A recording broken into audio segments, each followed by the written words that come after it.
Hello everybody, welcome to the J&P kitchen. I'm Jay. P's got some henna in her hair, so she's going to be skillfully hiding from the camera this whole video. We also have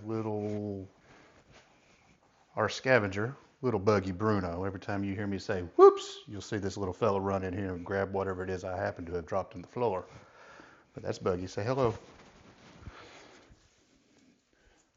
So this year for Thanksgiving, I ended up with the cranberry sauce and cookies. So this week you're going to get two videos as opposed to the one I'm trying to do every week.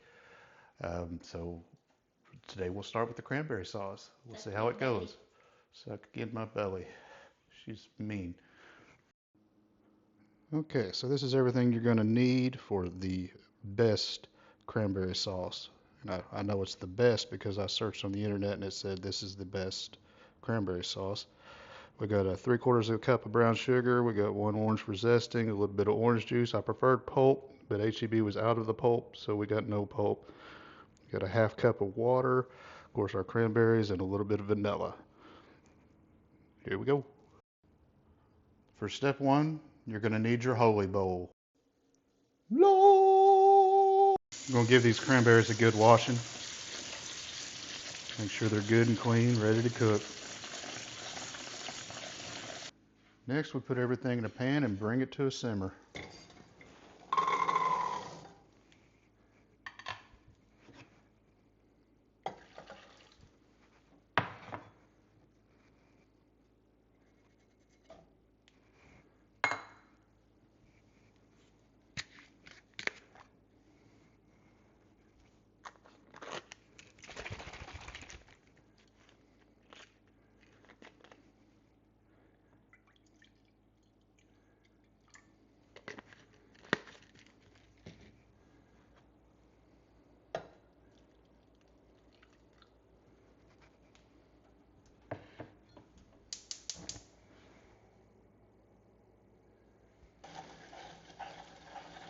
We won't put the vanilla in or the zested orange until after it's cooked.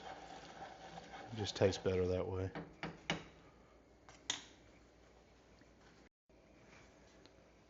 Once this comes up to a simmer, which we're almost there, we're going to reduce the heat down. We're going to simmer this for about 15 minutes until the cranberries are all popped and the liquid reduces a little. Of course, stir it occasionally.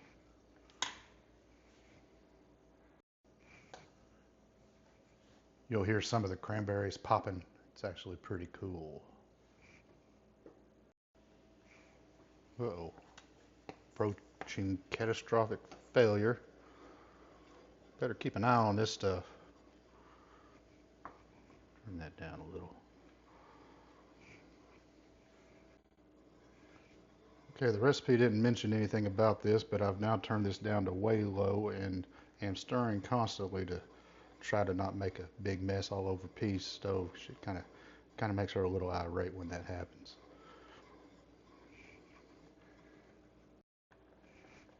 All right. Apparently low heat is the way to go. It is now under control and doing a lot better. All right, we've hit our 15 minutes of simmering. Still pretty hot. I'm going to add, it says 1/4 teaspoon, so just a dab of vanilla.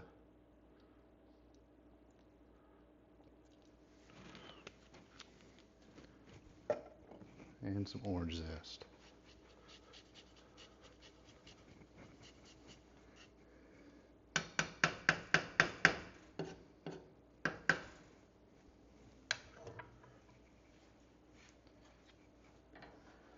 And that's pretty much it. You're going to let it cool down. They say it'll thicken a little bit as it cools. You can store this, it says up to a couple weeks, but I don't think I'd store it for more than 5 days. But we're going to have Thanksgiving in 2 days, so it's going to be plenty good. All right, I recommend tasting everything you cook just to make sure before you serve it to anybody that doesn't taste like poop. Give it a go. Oh yeah, it's pretty good. Yep, tastes like Thanksgiving. If you like what you saw, go ahead and like and subscribe. If you made it this far and didn't like what you were watching, then why did you watch this long? We'll see you next time, people.